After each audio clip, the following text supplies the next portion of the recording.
Welcome to episode 384 of the Game Deflators podcast. My name is John, and I am joined by Ryan. Hey, everybody, here at the Game Deflators podcast. We like to talk about games we've recently picked up, games we're currently playing, and we take a big bite for a big arch in this week's Inflation Deflation Challenge. So this week we're playing a little bit of Ronald McDonald's Treasureland. And Ryan, you know what? This is probably one of the best platformers that we've played on this podcast. Yeah, it was good. It was a good one. It was solid. So we'll talk about that in our inflation deflation for the week. But what else are we talking about? All right, this week we get a supersized portion of Pokemon with this year's Pokemon Day, including a first taste at Gen 10. Then Sony, not satisfied with the taste of victory, eyes an exclusive dessert.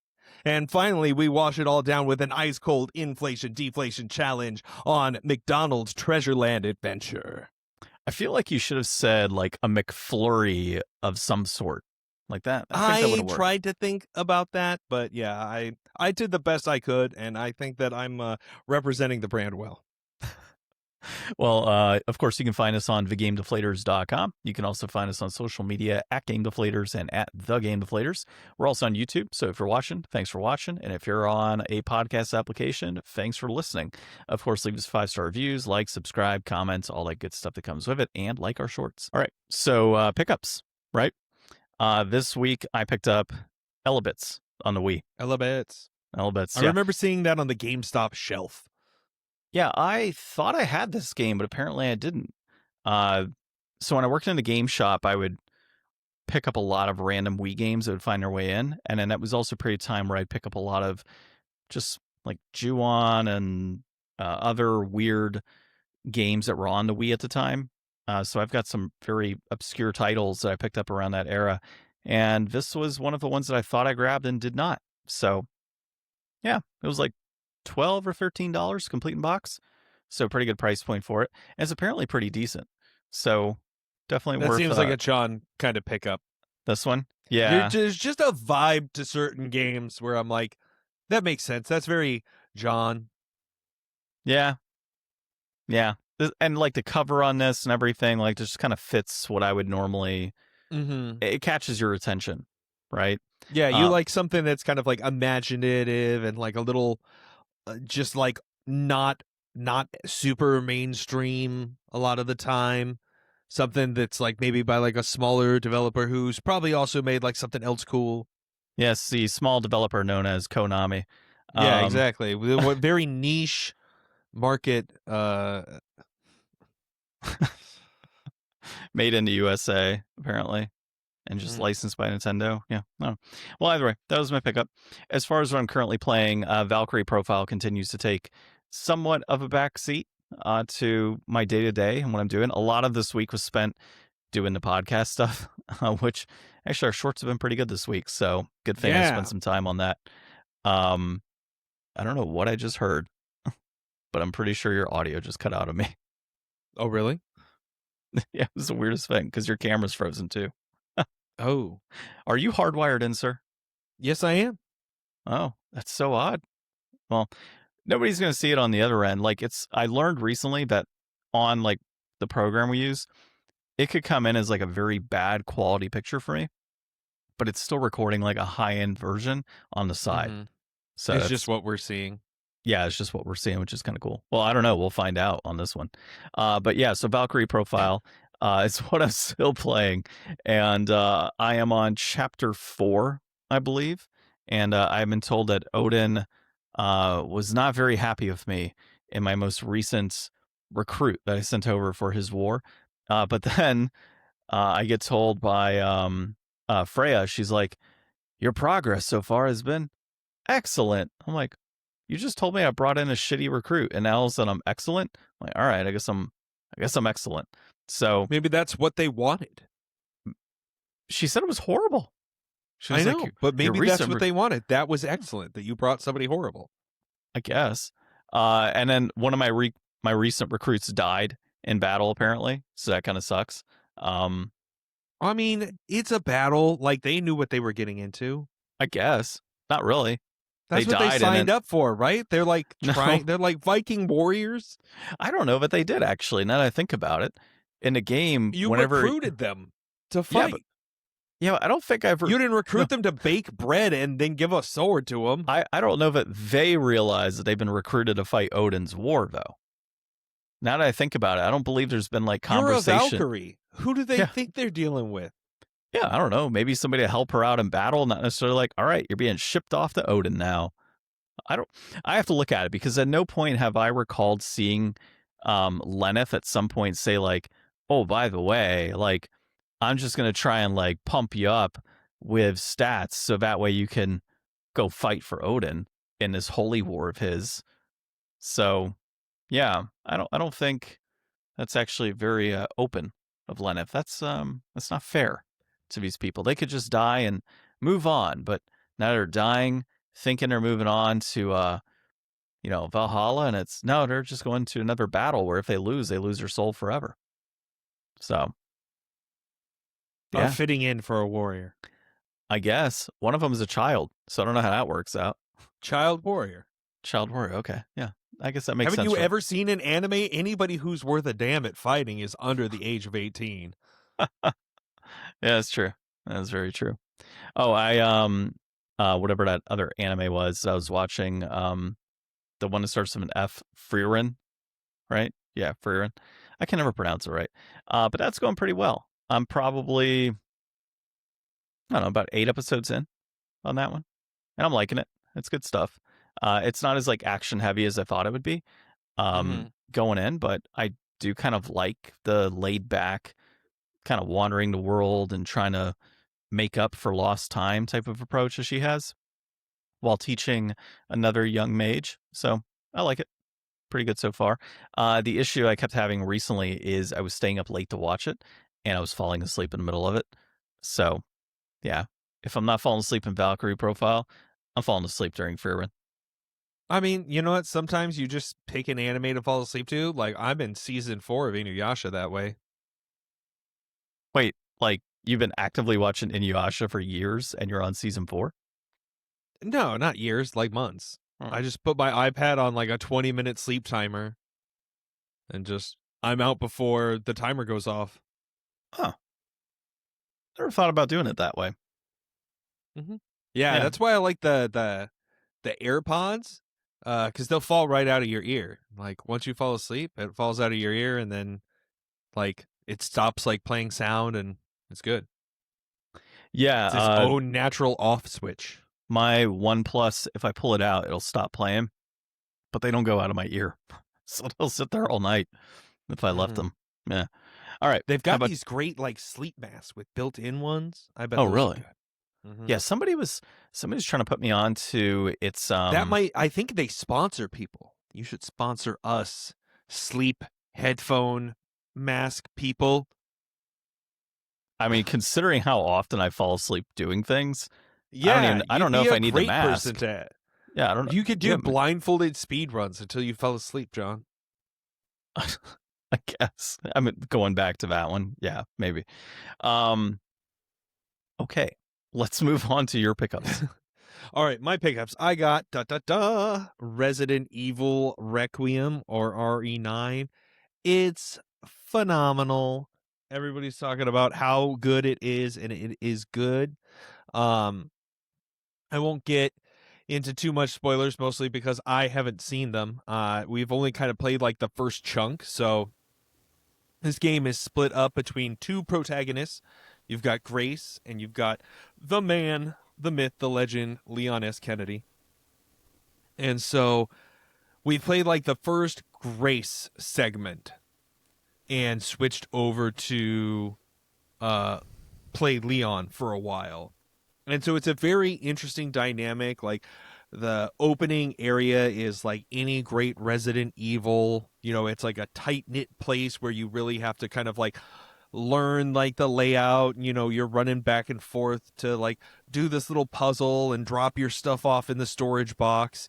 It's cool. They have like split inventory systems. So Grace has kind of like the base like kind of system that they've been doing in like the remakes where you've just kind of got slots. So you've got like a slot, and you could put your gun in there, or you could put an herb in there, or whatever.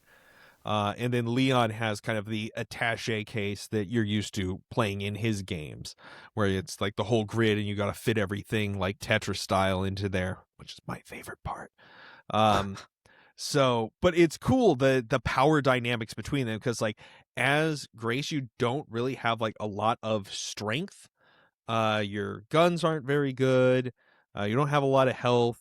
You do a lot of sneaking, so they've actually got like pretty good stealth mechanics that are like, these zombies all have specific patterns, and the zombies are much different than they are in other Resident Evil games. Like, they're not just kind of like cannon fodder. Like, these zombies still, for reasons, kind of have some personality to them. Like, there's the chef and the maid and the janitor and the crazy guy. So like they each have like kind of their own quirks and things, and you can interact with them like through noise in different ways or something. Like I was able to get one guy to kill another guy because I made a noise, and they both came, and the one guy like freaked out because of the noise. So you could kind of manipulate the AI, and that's kind of, fun. Like it's got a lot going on. And then you're just sneaking through, and then you switch to Leon, and you come through, and you're just like, I got a hatchet, I'm gonna chop everybody the fuck up, and I'm gonna blow everybody's heads off. So like you just kind of go in waves back and forth, I guess, in kind of like a power curve. And like one of the characters is mainly like Grace is mainly first person by default. You can switch whenever you want, but it kind of gives her kind of that more like game where you're not really fighting, you're mostly running. Like really as her, your best move is to run around and just kneecap guys and then run past them. So like shooting kneecaps? Yeah, because you trip, like, two will, like, stumble them, and then you can, like, shove them, and that gives you plenty of time to just run away, because otherwise you're going to spend, like, 7 bullets, like, trying to headshot these zombies, and then I think they can even, like, mutate and come back anyways, so you're probably better off just, like, leaving them. And then they do the thing where, like, they've got, there's certain patterns that they like patrol in, and then like at various story points, it's like, okay, now their patterns have shifted. So like you reach a moment in the story, and then you try to go back to somewhere, and now all of a sudden the chef's there instead, and it's like, oh man, now I got to figure out how to get around him again. And it's like, do I want to go upstairs and around, or like this door's still locked from the other side? It's a lot of fun. It's great Resident Evil time. If you like Resident Evil, you will absolutely dig this one. So check it out. Very nice. And then I see you have another game. Other stuff. Played other out. stuff. Yeah. So actually, I beat you got Plucky a lot of Squire. stuff, huh? Yeah, I beat Plucky Squire. So I beat John. That's 2 games for Brian. If anybody's you haven't wondering, been around the podcast for a long time, when Let's Go Pikachu and Eevee came out, me and John decided to have a race. We each bought a version, and we're playing through them, and eventually we both just kind of gave up. And then I think like a year and a half or 2 years later or whatever, I just like, I'm gonna beat this game, and then I'm gonna tell John that I'm playing a secret game, and I'm gonna taunt him for like a good 2 months at least, and then I revealed that I beat him. He got like guesses every week. It was a good time. Yeah, that was not the game that I was expecting, to be honest. No. And I think I'm still stuck on Cinnabar Island in that game. And I don't intend on ever going back to play it. You will eventually. One day, Oliver will deserve his first Pokemon, and that'll be the one you let him play first. I suppose. He does grab that Pokeball off of my... I have like a quad... like the cube units or whatever from IKEA. I've got 2 of them, like a 4-piece one. For some reason, I don't know why I didn't buy. No, I remember why. I bought it because I had them like on the edges of something else. I moved my room around. But yeah, I have a Pokeball sitting on there for the Switch, and he constantly grabs it. Control that's just like the thumbstick. Yeah. So he constantly grabs that thing. So disappointed though. I got to finish up Plucky Squire so we can move on. It's so good. It's so good. Yeah. I So actually had to go back and beat the boss again because it didn't like save after I beat the boss in between that and like the like in credit part. yeah, I think we played a little bit of that this past week. I don't remember what our last playthrough was, but um yeah, I mean, we're progressing. I think we're on chapter 6 or 7 and there's like 10 Do you chapters. remember like what was happening? I think it's chapter 6 or 7. I don't know, it's been a little bit. So, um yeah, maybe it wasn't this week, but we did play it recently. So, what was the other thing I was going to say on that? Oh, the next game that we're going to play is, have you seen the like Nickelodeon Stars RPG? Like the D&D RPG type deal? So, it's so weird. Look it up. It's like Nicktoons RPG, I think. Let's see. I'll try and get you a name. Nicktoons and the Dice of Destiny. Oh, yeah. The Dice of Destiny. Yeah. So that's what we're going to play next, my wife and I. But so she randomly saw a commercial for it and was like, that looks like Dungeons and Dragons with SpongeBob and other characters. I want that. And so that was her Christmas present. And we started playing Plucky Squire because it was my turn. And this is the next game that we're supposed to play. Okay, So, dude. I'm telling you, after you guys play this, your next game's gotta be Nobody Saves the World. I'll look into that one.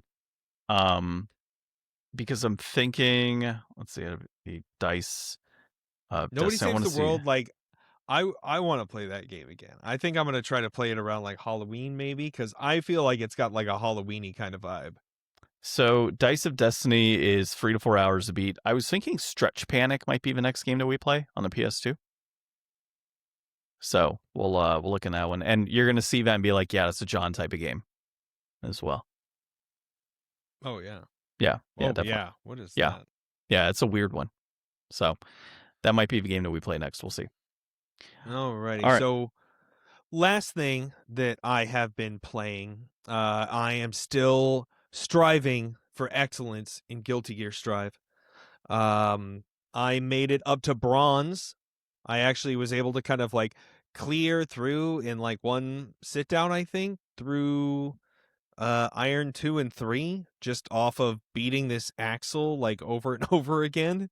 And it felt good. It felt real good to kind of like be in command for once. And then as soon as I got to bronze, like I got my ass handed to me a whole bunch, and I'm still playing a lot of matches against like people who are just like placing.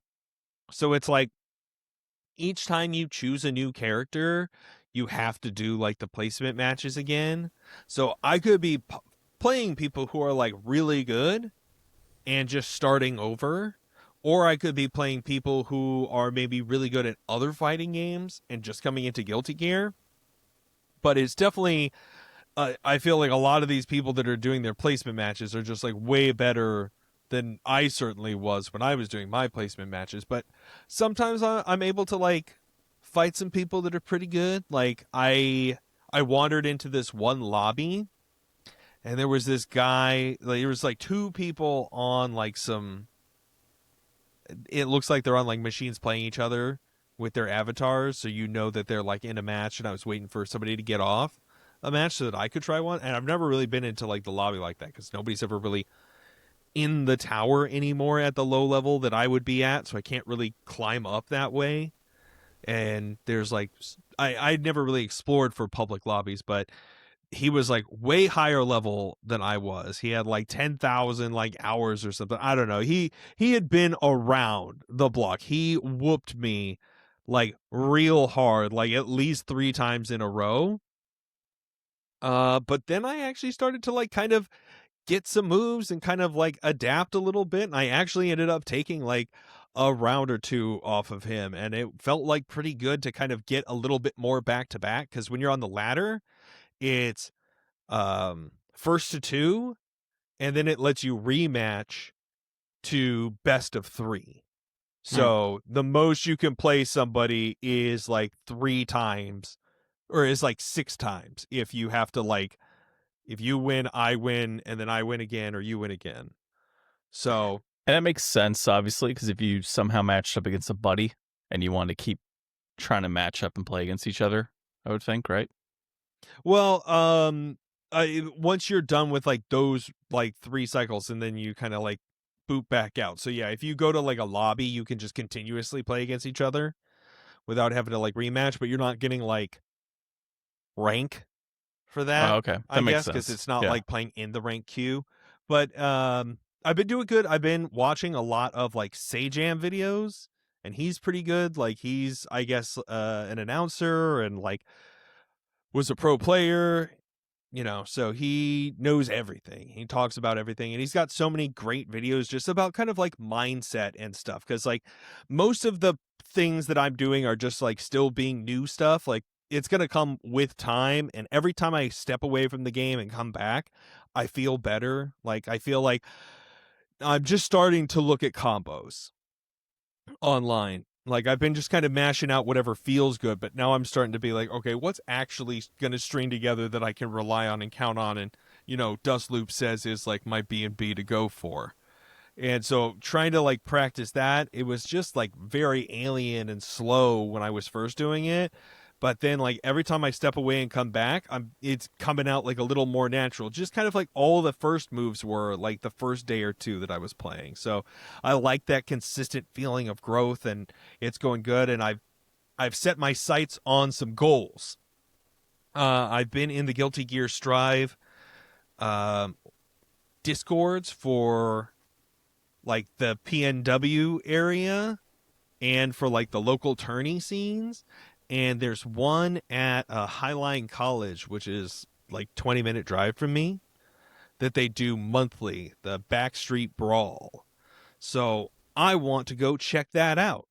Unfortunately, the one for this month, I won't be in town to be able to go to that. So I'll have to wait till the end of April. So I have decided that I am going to like try to do like a in-person like fighting game thing, Hmm. even though I'm super new.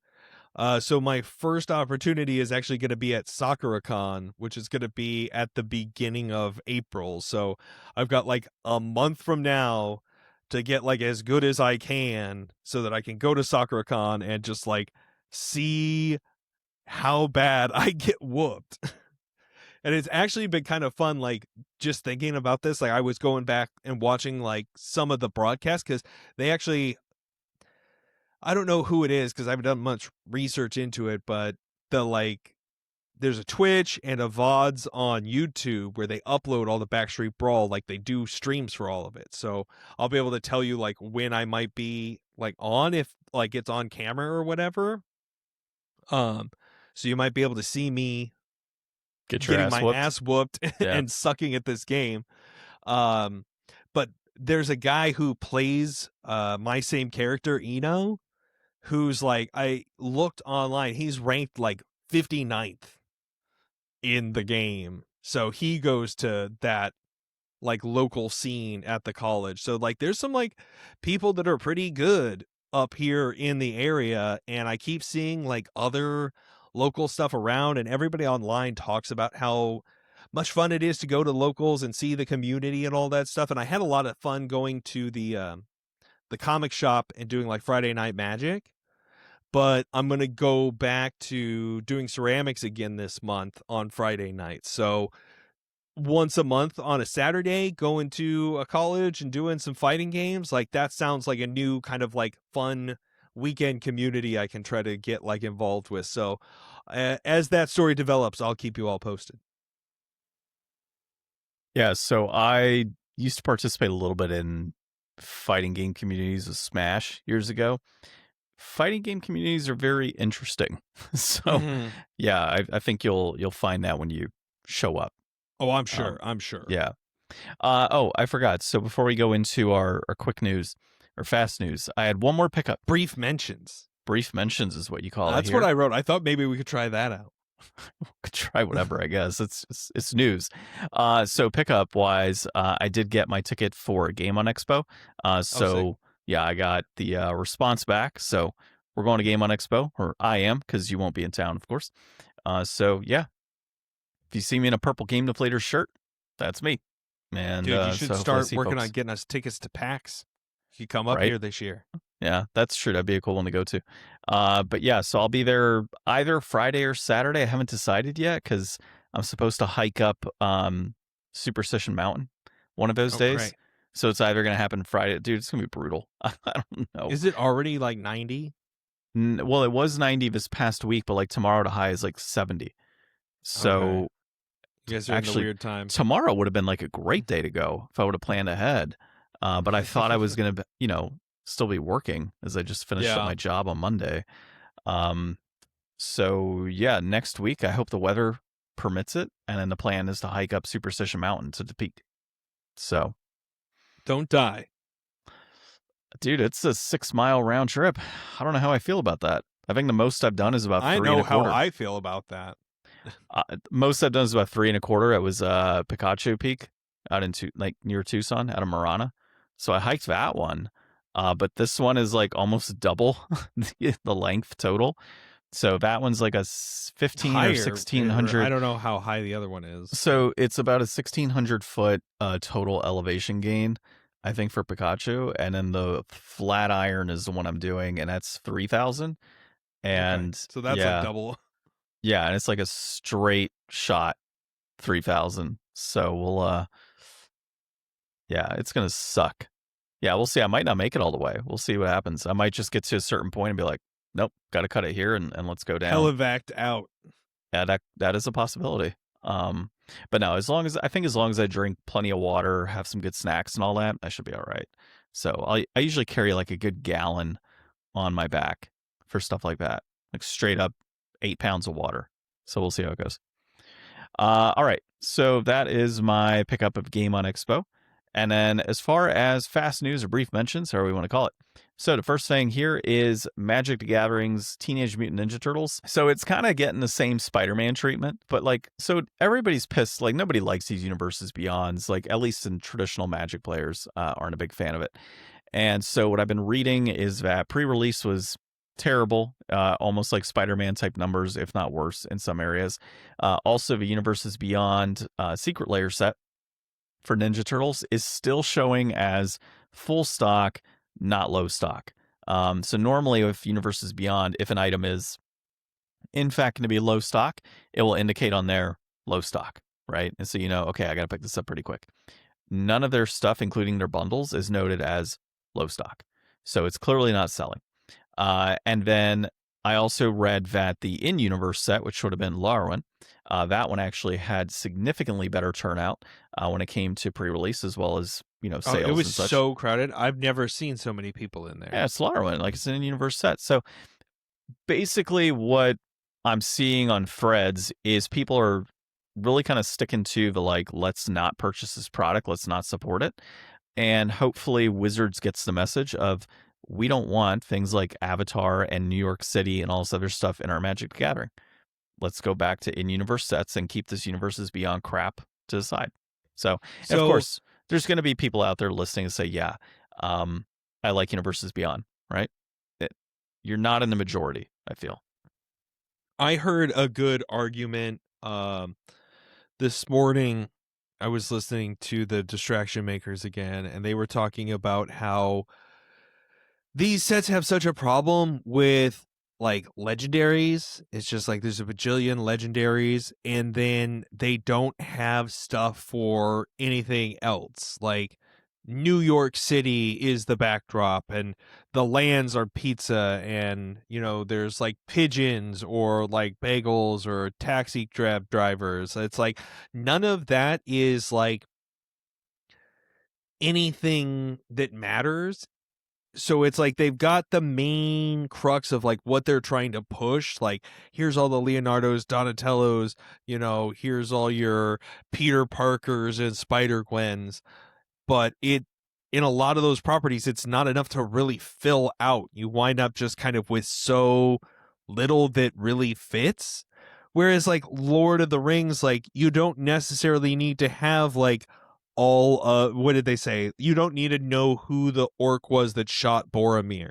Like he doesn't need to be his own named card. You could just have orcs, and orcs work because they fit in and everybody gets it, and it makes sense. So like some of these properties that are broad enough and have enough in it to fill, like, let those maybe come in. Like, there's so much Warhammer 40K, there's so much Final Fantasy. Like, what the other examples they were saying is like, there's like chocobos and moogles and recognizable, identifiable things that aren't like this capital letter named guy that's in Well, here. and even in Final Fantasy, you've got all of the different monsters throughout as well that you fight. Yeah. In all of different types of dragons. You've got different types of cactars, different types of tomberries, chimeras, iron giants. They're You got fuller, red iron richer giants. worlds. Yeah, exactly. So it's not to say that Ninja Turtles isn't, because Ninja Turtles does have some pretty rich worlds overall. But like, if they, for example, if you're like Power Rangers in there, God, I hope people from Wizards don't that's listen coming. to us. It probably is. Dude, oh my God. You get like 5 creatures that actually turn into the Megazord? Well, now that's Yu-Gi-Oh! That'd be sick. Yeah, that's more Yu-Gi-Oh! I feel, the fusions and such. Well, yeah, but you could actually play, like, the lion could still be a big lion. It's not like some guy's right arm just flopping around. Yeah, we're not advocating for Power Rangers Magic the Gathering.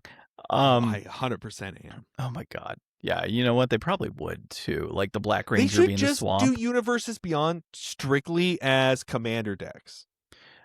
Or maybe it's its own type of format. Then it's just its own gimmicky thing. It could be its own format. Not even Commander, just its own format. No. So we'll see. Next quick news. All right, next quick news. High Guard is dead. It is gone. We knew it. Yeah, it's been. So let's see. Today is Thursday the 5th. If you're listening, High Guard is going to be done on Thursday the 12th of March. So it was finally announced. We knew it was going to come. They wanted to do one final update, that final update being a skill tree. And they're like, oh, we know that not everybody's going to do so much this, stuff that should have been in the launch. Yeah, like, so one of the things I read after it was announced was, it was, I think, the lead developer, or it was one of the lead team members. It was a director, I think, that came out and said something along the lines of, well, we were in a position where we didn't have any more money or something to make it, to continue the development, and we had to release it, and in hopes that it would stick, was kind of the gist of it. Like, well, you can make all the excuses, and like everybody's online making excuses like, oh, it got so much hate and that's the only reason it didn't do well. No, like, they said 2 million people played this game, like different people played this game over the period of time that it's been out right now. You had 140,000 concurrent players at the very start, and that was half and then half again, and it's to the point where it shut down for, I think, 45 days later. So people gave it a shot. It just wasn't a good game. And then there's the other thing of like, I saw another report that came from internal at High Guard, or what is it, Wildlight Studios. Oh, well, we went the wrong direction. It was too competitive. What? No, it just wasn't a good game. So, we tried it. We tried some matches. Didn't stick to me. It wasn't of interest. Now, when I've played others, not enough crystals, not enough horses. So my major complaints. I go back to Apex Legends because that's kind of what it was trying to be, right? Was like an Apex Legends type of game, and mixed with other crap. And when I first played Apex Legends, I don't play it right now because I just don't have the time. But when I first started playing Apex Legends, the first few matches, I was like hooked. I'm like, this is great. I can keep playing this. I like this. Didn't have that feeling for this game. Despite the negativity, I wanted to go in there and feel like, okay, let's give this a shot. But I knew from the second that trailer came out, I'm like, nobody wants this. This is something that nobody's asking for right now. And the premise of it was just stupid.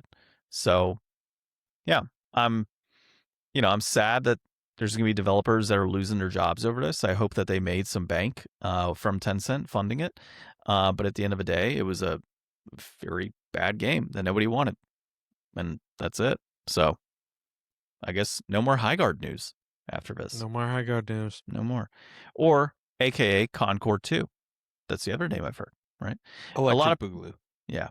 So, I don't have it in this exact order, but you know, a lot of people are calling Marathon Concord 3. They've been wanting it to fail. There's a That's number brutal. of YouTubers out there and a number of people on Twitter that, oh, it's going to fail, it's going to be horrible. It very well still could, right? But not High Guard, Marathon released today on the 5th. It currently has 87% of its reviews are good. So it's got an 87% score. And that is after 5,000, actually it's at 90 now. 90% of the 5,200 reviews are positive. As of this recording at this time, it has 74,000 players are currently on it. So concurrent I players, mean, which is decent, considering it was $40, you know, yeah, a it's a pop. foothold. Like they made some money off of like selling a bunch of copies. So, they've at least secured enough to continue working on like their first, few expansions or whatever. And Yeah. I think that's really where we're going to find out. I mean, like with any live service game, like the liveness of the service depends on how often and what you're pumping out and what, that cost is for your players and stuff and how that's maintained. Like, one thing Bungie doesn't have a good record of is making a game that's like easy to onboard the later it goes in its lifestyle. Like that was a big problem with Destiny and like sunsetting content. So I think this game launched with like 3 maps and like I don't know how many like characters that there are to play as, but like if it takes them like 4 months to come out with like 1 map and 3 characters, you know, can they keep that pace up, and is it going to be enough to satisfy everybody? Those are going to be the real questions. Yeah. Well, I might buy it. We'll see. I kind of want to let it play out a little bit, you know, maybe give it a good month to see where the player base is. Because if it's one of those things that it's sinking, then there's no point in buying it, right? So we'll see how it goes. But yeah, right now it's a 70 something thousand concurrent players on day one. We'll see how it goes, and we'll keep an eye on it over the next few weeks, and we'll go from there. But I mean, 5,000 reviews and 90% of them are positive is good, considering High Guard. I want to say it was. Let me see if I type in High Guard what the reviews are right now on that one. Uh, that one is 39,000 reviews with 45% of them being positive. So, and it's currently sitting at 363 players concurrent. So, Dang. and it is late. I mean, it's 10 o'clock here. You got to figure it's 1 o'clock on the East Coast for US players. It's still morning in the UK. So, um, I do see why that's 300 versus its standard 600. And I am curious to Nobody in see. Japan playing. I mean, but Japan doesn't have exactly, you know, in terms of the population size, like console sales and things like that. So I wouldn't expect it to be super crazy right now. Yeah, we'll keep an eye on it and see where it goes from here over the next week or so. And definitely curious to see how Marathon progresses, given a lot of the initial negativity that people were trying to, you know, put across for it. Let's see. The other thing that we have here is a little bit of update on Blue Point. So word has gotten out that apparently Blue Point actually did propose a Bloodborne remake to Sony, and people were saying at first that Sony shut it down. Turns out it was actually From Software that may have shut it down. So the idea here is that Miyazaki, more than likely, because that's his baby, right, did not want to have somebody else's hands on, did not feel it was the right time, and they have other projects that From Software is working on. And so that being more than likely the primary reason as to why a Bloodborne remake did not happen from Blue Point. It is very disappointing to hear that there was, you know, proposal for that, and it sounds like Sony was on board to do it, but they also have to keep From Software happy when it comes to other titles coming on the console. So ultimately what happened there.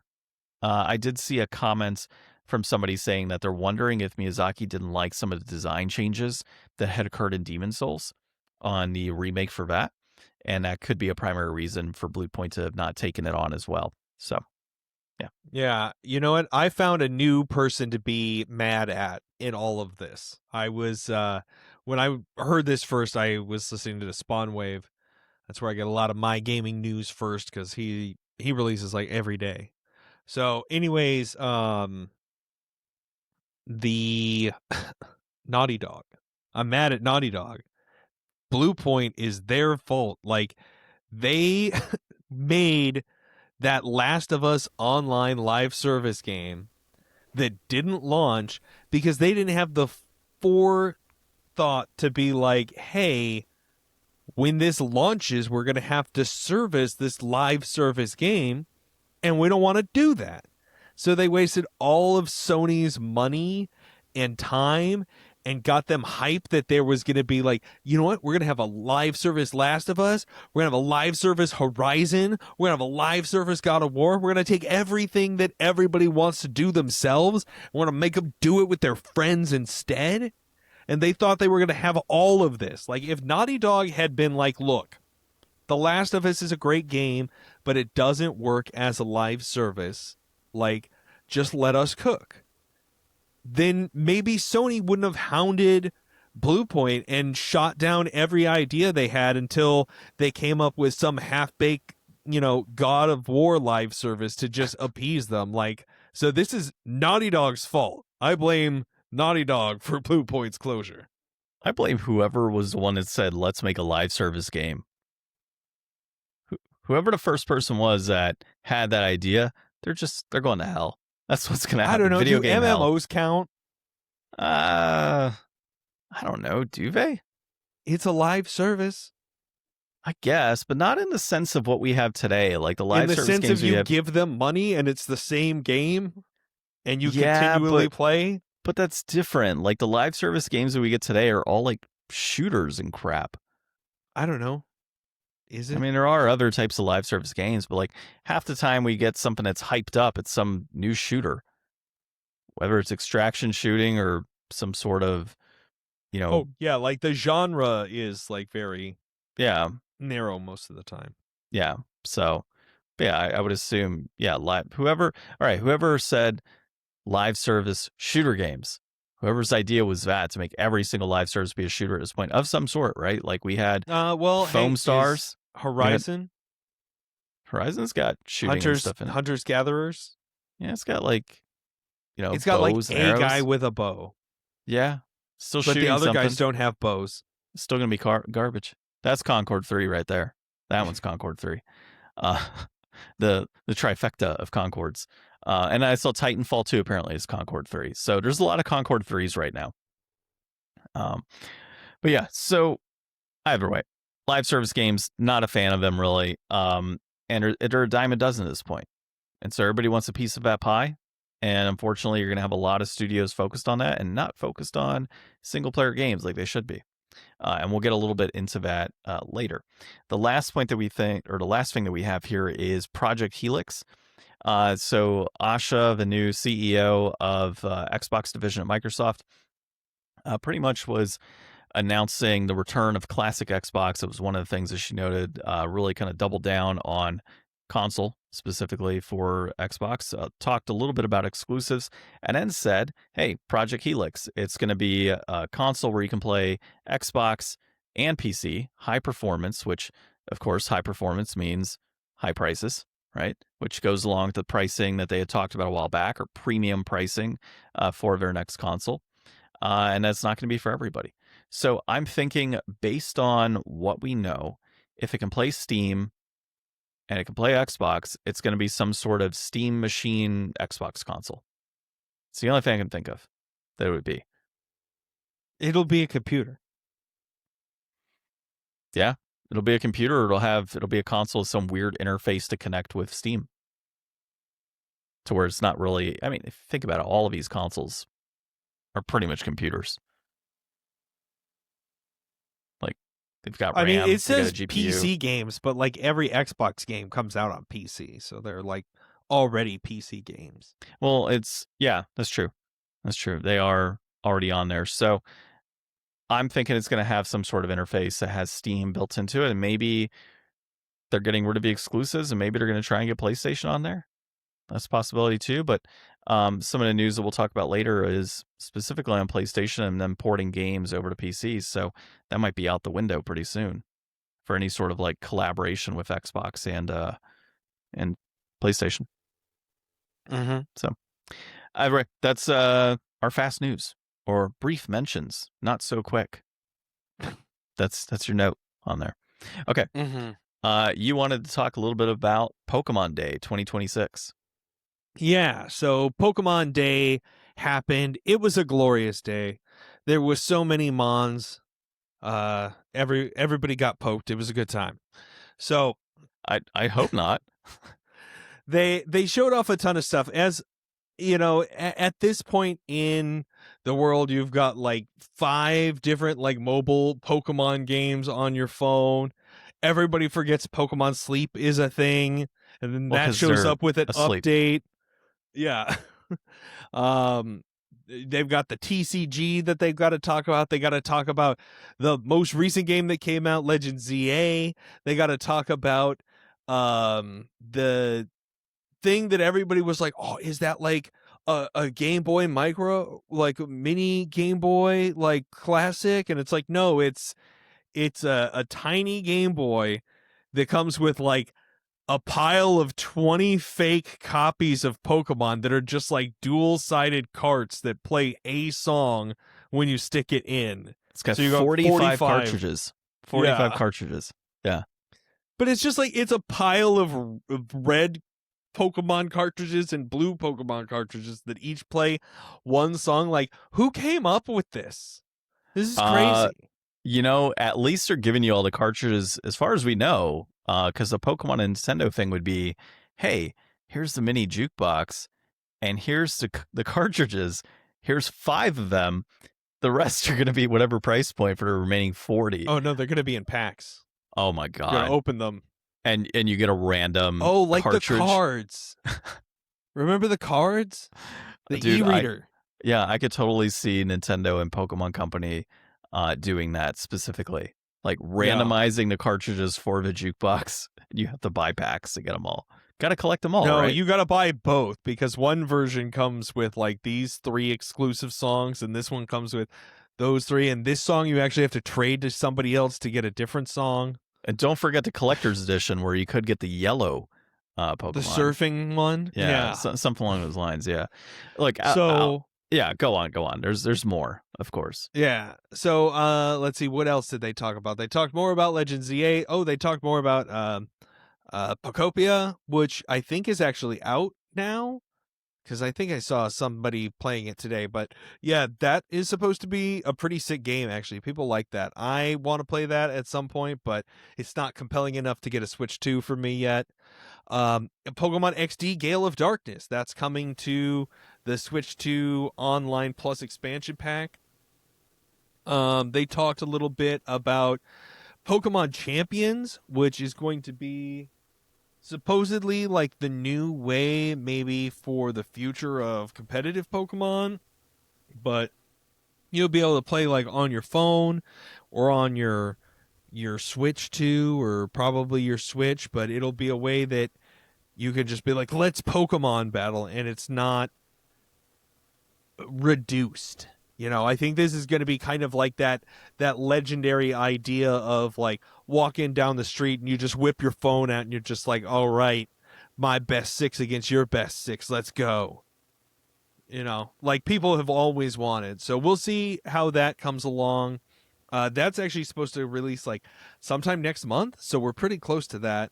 And then they did the thing. Everybody was like, okay, this is going really fast. There's a lot of people or Pokemon that we've seen so far, and then it cuts, and you're just like, oh my god, all this, like, this looks beautiful.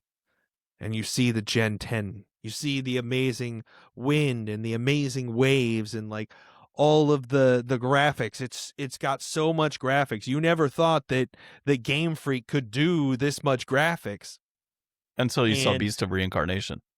And all the starter Pokemon, they look like super great. Like everybody loves this like cute little fire Pomeranian. It's adorable. But then John ruined it all for me. He said the thing that I haven't heard anybody talk about. Like you're watching and it's like, oh my god, look at that Pikachu. That Pikachu just jumped out. It looks so good. and then it makes this like Game Boy Pikachu cry, and you're just like, oh no, they're all gonna sound They're all gonna sound not crappy. like anything. And so at that point it sets in, and it's like, I know there's lots of time left. Like, this isn't going to come out till 2027, so we may get further developments, but I am so worried that it's going to be exactly like what John is envisioning and have like zero voice acting at all. It's just going to be another just like silent, everybody just, words and text. That's, So it I mean, honestly, at this point, I'll be shocked if in 2027 that game comes out and there's voice acting and Pokemon saying their names. I think it would be so much to have like multiple different sounds, because like you can't have like, you would get criticized too much if every Pokemon said their name but only like one way. Like, it's just a canned noise that you only hear that, like, with no changes. And this is probably like, I bet Nintendo's just like AI it, just AI the voices in the next one. Like, Gen At 11, this, nobody will care. Everybody will have AI overlords, and we can AI the Pokemon. yeah, I mean, at this point, maybe it's I mean, obviously it's financially motivated, right? Yeah. And I think a lot of that's because the Pokemon voices are generally created by voice actors. Yeah. So, No, actually, I heard they get real Pokemon in the studio. well, I mean, it could be like a generic person that does as many, how you have like one person can do a ton of different voices. Yeah. And, like somebody mimicking. But I know like Eric Stewart, for example, he did a crap ton of Pokemon in the OG series along with different characters. So did folks like Terra Sands. Like they did tons and tons of different characters or different Pokemon in the game. So maybe it's an issue where they don't want to pay out those voice actors. That's possible, but we've brought up before, like Nintendo could theoretically say just AI it, but they're going to piss off a lot of people as well if they do that. So I get the fine I don't line. think they'll care. All they see is dollar signs. Like, they That's already true. spend so little on these Well, games and get so much back. and it's Pokemon. At the end of the day, like if you AI a bunch of voices in Pokemon, parents are still going to pick it up. The kids that are Oh playing yeah. it don't care, Oh yeah. right? Now, you and I would probably be like, no, screw it. Like, I'm not going to support that. But I can, You're gonna be like, I'm still gonna buy it because it's gonna be worth like $300 in 5 years. no, in 5 years, it'll just be the same exact price point that it released at. And then in 10 years, you won't be able to play it because it's a game key card and you won't be able to play it anyways because not all the data is there. So, yeah. The one big thing you forgot to mention, though, was Chonkachu. Oh So, yeah. yeah. Well, I didn't see that until like after, but yeah, that was just a part of Pokemon 30 celebration. Mm. I don't think they really showed it off in the Pokemon Day event, but yeah, they made a classic like chubby Pikachu OG sprite like plush and keychain, Dude, the and of course they colors like, are perfect, by the way.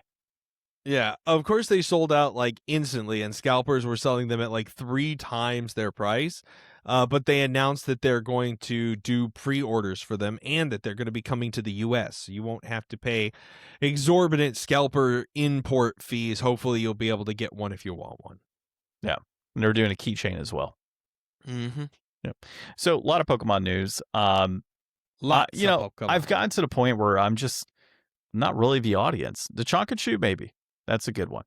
But as far as the mainline games and things of that nature, I just haven't had a vested interest in Pokemon for a while. I did play Arceus, and I did enjoy that. But until these titles get full-blown voice acting in them and higher quality graphics outside of water being like, I wouldn't say it's the easiest thing to develop, but like you can't really judge a game on its water anymore, in my opinion.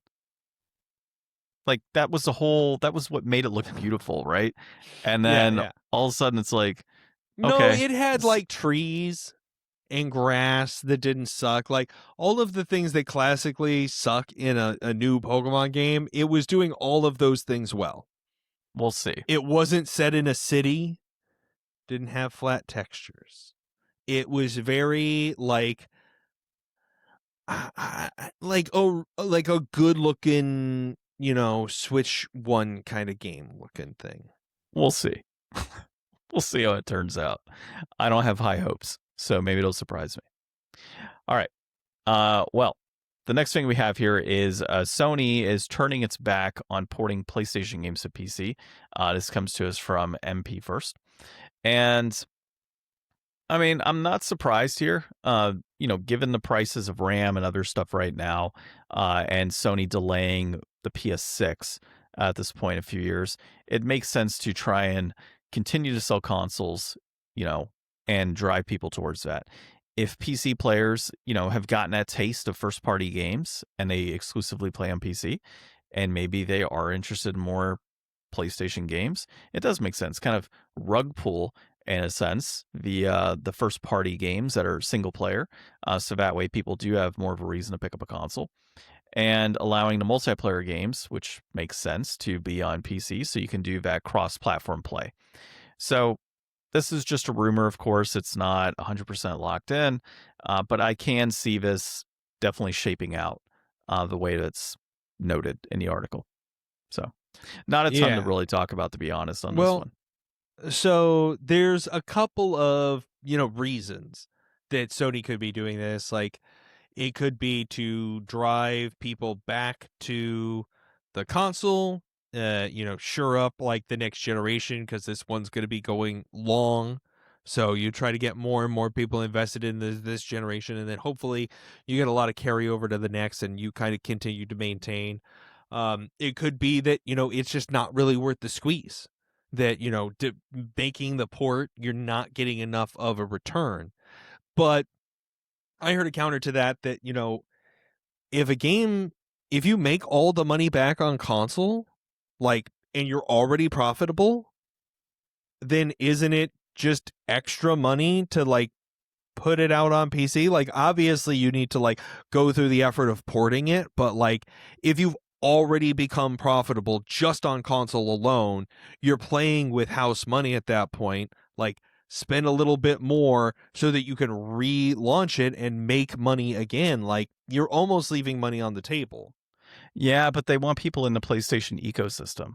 Yeah. So, I mean, they want you to buy the console. They want you to buy peripherals. They want you to buy the games, of course, within their console, so they don't have to pay for Steam and all of that. Well, and the more people that are on console, the more third-party games they buy, and they get a cut of all that, instead of having to pay Steam a cut of every sale. Well, and then there's the other component of other Sony products, right? So if you have a good experience with that Sony product, you're more than likely going to purchase other Sony products. So I'm a pretty good example of, my TV's a Bravia.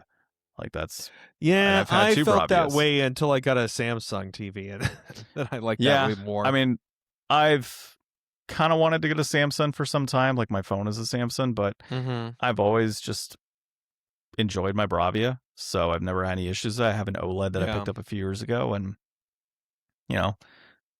so it's all been, like I said, that same ecosystem.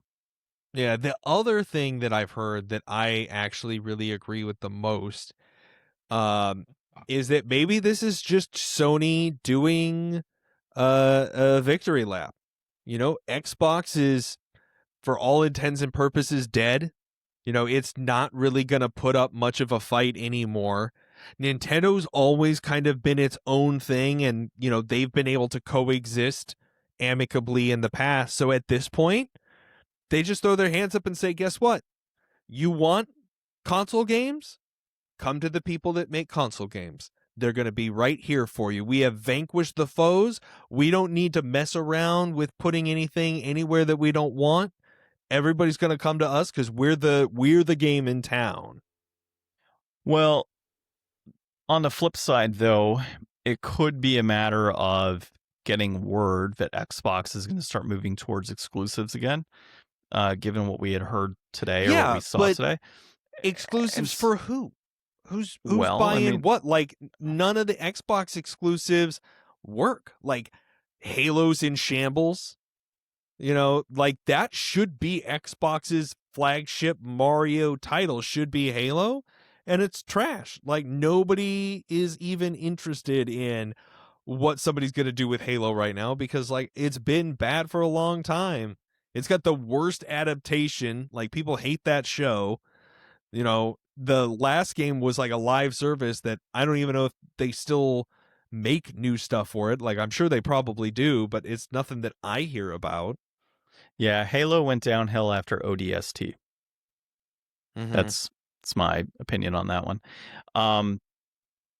But if Microsoft does go that route where they decide that they're going to put out more exclusives on their console specifically, maybe some things don't get ported to PC, and they go down that path of when things were still good, which would be the 360, right? If that's the path they go down, then I can see why Sony would go ahead and take back those single player exclusive games and put it on their console for the pure purpose of the fact that, hey, if Microsoft's going to be going exclusive, we have to have something to combat. And that's the only other thing they can do, right? Is have exclusives on their console. So we'll see what happens. I mean, it's going to be a while before any of this, comes to fruition. I think we have to see what Microsoft does with the new generation. And, what is it? Is it just a computer, with an Xbox dashboard on it? Is it a full-blown console with other types of things integrated into it, whether that be Steam or, PlayStation?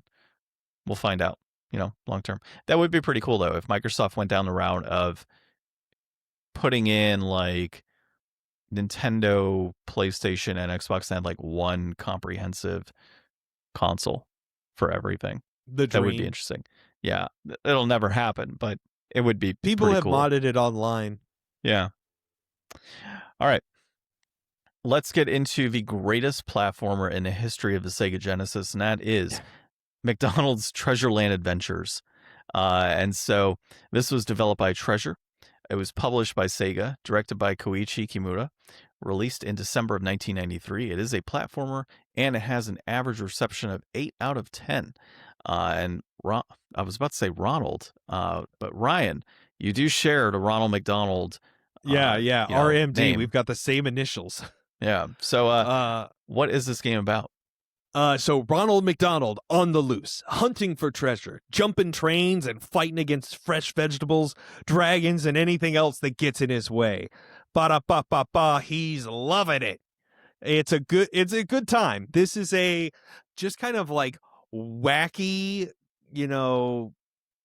level platformer with just like interesting worlds and a crazy clown. This is my favorite iteration of Ronald McDonald. I sent like 2 screenshots in the Discord of just like the character sprite, because he's just like, he's so goofy looking, and like he just casts magic at you. And I love watching him jump and cast magic. He's doing like air splits.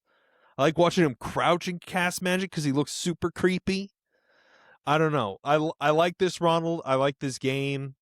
This is it's satisfying, just like McDonald's. So, I had a good time with this one for sure. I felt that everything was really smooth as far as the platform is concerned. It had just about everything you wanted. It had its enemies. It had the magic. It had the scarf to be able to jump up to different platforms. Yeah, the different things that you could pick up. Yeah, different things you could pick up, like your gold and your flowers and other crap, and then the ability to purchase more goods based on the gold that you're selecting. The boss battle that I went through, I think it's the tomato. I think it's a tomato. It's tomato with like peas for arms and I think eggplant feet. Yeah, whatever the hell it is. But that, it was pretty cool. The game is easy though. I didn't have too difficult of a time getting through it. But I don't know, man. It's just something caught my attention with this one. I remember playing this a long time ago and thinking, wow, this is hilarious. There's a McDonald's game. I might have been like 12 at the time.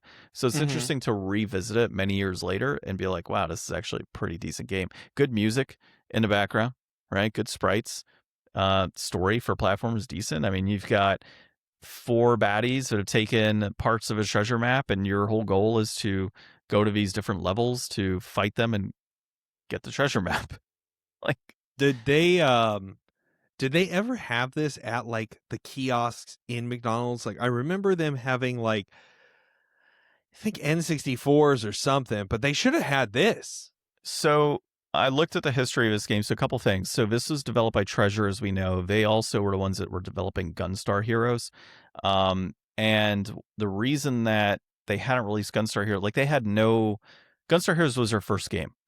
And so they didn't have any sort of like proofing behind them specifically. So Sega actually threw this contract their way. They developed this. They ended up releasing Gunstar Heroes first because, of course, they wanted their first game released to be a first-party title, not, or their own title, not McDonald's.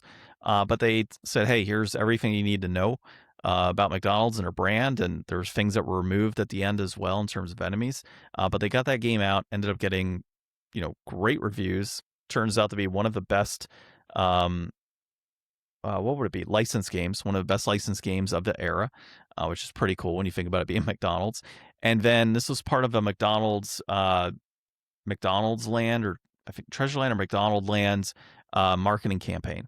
So when the game was released, it was put into 1,000 McDonald's stores across, I think it was Japan, and it was later brought out to the US. They had a goal of, I believe it was 500,000 sales, but it was heavily promoted within McDonald's.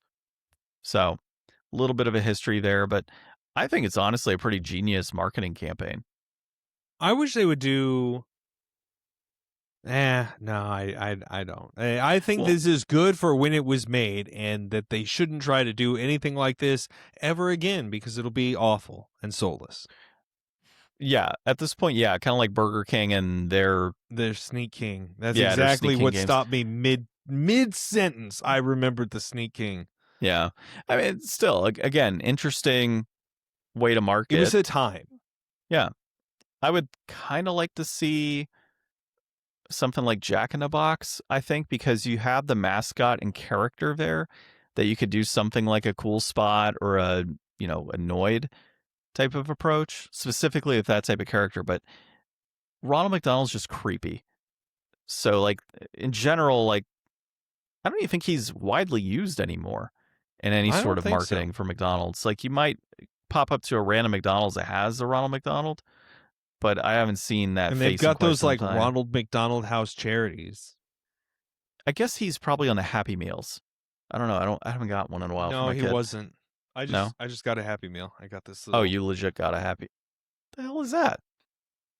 It's a fry machine that transforms into a little lizard guy inside of a fry machine. Moving on. Yeah, so Ronald's creepy. The King is also creepy as hell from Burger King. But Jack in the Box is like, he's just a business dude. Yeah, he's kind of like, he's just got a big head. He's kind of like the Deadpool of fast food. The Jack mascot. Yeah, I guess so. He's quirky. He's a bit of an asshole. He's funny. Like I think that would be a decent game if they did a licensed game for Jack in the Box. Like whatever fast food chain could do it. I don't think any of them could. You could do. I don't know, man. Like who with else has like you can't Jollibee has like a cartoon bee mascot. The hell's Jollibee? It's I don't know where it's from, but they've got spaghetti and burgers on the same. What's menu. That place out by you that does burgers? Dick's. Oh, Dick's. Yeah, Dick's. Yeah, there you go. That'd be a great Carl's video game. Jr. They've got that star. Oh, that's true. They do have a star. But I mean, you have like, there's games that have stars in them already. They're like platformers and stuff. Yeah, see, tried and true. Platformer, mascot, he's a star. He's got the meats. No, that's Arby's has the meats. Arby's has the meats, and I don't know if I would want to see that in the video game. There's other Super Meat Boy, there's other forms of Arby's. media. Yeah, there's other forms of media that got Arby's. So what was the other one? Wendy's, you can do either. So I know we're going down a tangent here. No, they have Wendy's games, and they've got KFC game. Do they? Yeah. They've got the dating one where you date the colonel, and he's like a hot Japanese colonel. But is that like a console game? It's like on Steam. Really? I Yeah, think it was like I a couple recall years that now. ago. Interesting. Remember when they made the KF console? It was like Yes. the KFC console. I do remember seeing that whole deal. Mm-hmm. Yeah, I We think we talked about about that on the Yeah, podcast we had for to. sure. Yeah, it might have been when I was in the Mesa house. Okay. So we're going down we're beyond what this game's about. It's a good platformer. It's got good music. It's got good controls. It's got a good premise overall. It's got a magic clown. It has a magic clown. It's got everything that you could really ask for, and it's a good game. I mean, there's not much else to it. I mean, it's a good game to check out, and Ron McDonald's creepy. But beyond that, let's look at the brass tacks. So, complete in box is going to run you $120 right now. That peaked at $183.52 in December of 2022. It's trending down. Loose copy will run you $51.18. That peaked at $72.44 in June of 2021, and that is also not trending down. That one's actually holding. Yeah, I'm going to go with just right on this one. I'm dead serious. So, there's a lot of good platformers out there. But a lot of those good platformers are expensive. And I think this is right in the range of those other platformers, if I recall correctly. So I think just right, based on the fact that it's right in line with other games that are of similar genre. Okay. Well, what about this? If you could buy a 40-piece nugget for $20.69, then you could get about 5 boxes of nuggets for $120. That's 200 nuggets, John. Do you think this game is worth in box 200 McNuggets? Okay, hold on. Do that math again for me. So it says 40 piece is about $20. Okay. You could get about 5 240 boxes for $120. Hold on, you said a 40 piece is $20? Yeah. Okay, so 40 pieces is $20. You would get 6 boxes, which would be $120. It's 240 McNuggets. Was your math off? No, so it's more than it's $20.69. It's not clean math. So it's about 5 boxes. It's more plus than 5, tax. but less than 6. Yeah. Okay. So it's more like, okay, so 5, I get what you're saying. Okay, 5 boxes. North of 200 nuggets. North of 200 nuggets. I would say I would rather spend $120 on a complete in-box game because I'll get a lot more joy out of it and I won't suffer a heart attack, which costs me more money in the long run. It's probably the right answer, right? Yeah, I mean, honestly, this was a solid game. I don't know, like looking at the chart, it's definitely been much higher in the past. I can't imagine that there's like an unlimited supply of these games, so maybe now's the time to buy. Honestly, like now that it's down under the 150, because it was over 150 from like February of 22 all the way to May of 25. So, you know, if prices go back up, this could be the cheapest this game's ever going to be again. Yep, I agree. No time like the present, people. Get on. We say buy. So we'll stick. Oh man, there's a Chester Cheetah game too. I forgot about that. I'm looking at the next game that we got to play. So okay, so sorry. Well, final rating. I said just right. So we're gonna stick around there? Yeah, just right. Okay, just right. Okay, cool. I got distracted by Cool Spot because I think that needs to be our next game. Cool Spot on the so that one is for 7-Up, right? Yeah, soft drink 7-Up spot appearance. Okay, so Cool Spot Sega Genesis for next week. Yep, sounds good. Cool. And I kind of want to do Chester Cheetah, but no, we got Noid, we got Cool Spot, Pepsi and Pepsi Man. Man. Those are the 3 games we got remaining for Food Month. But overall, I'm happy we played this game, and Cool Spot's another one, by the way, that's got good reviews. So I played that one a long time ago and always found this was actually one of my first Sega Genesis games, like after Sonic and I think Streets of Rage. Cool Spot was the next game that I actually played on a Genesis when I was younger, and I remember having a great time with it then. I'm sure we're gonna have a great time with it this go round as well. So, and it's got other like it's on the NES as well, and there's a Game Boy version, so it hit multiple consoles. But we'll play the Sega version because you love Sega games so much. I mean, I don't have to deal with the Sega controller anymore, so it hardly matters. I do. So that'll be fun. I'm going to play on the Retron, actually. So, all right. Well, until then, this has been episode 384 of the Game Deflators podcast. My name's John. I'm Ryan. And thanks for listening and watching.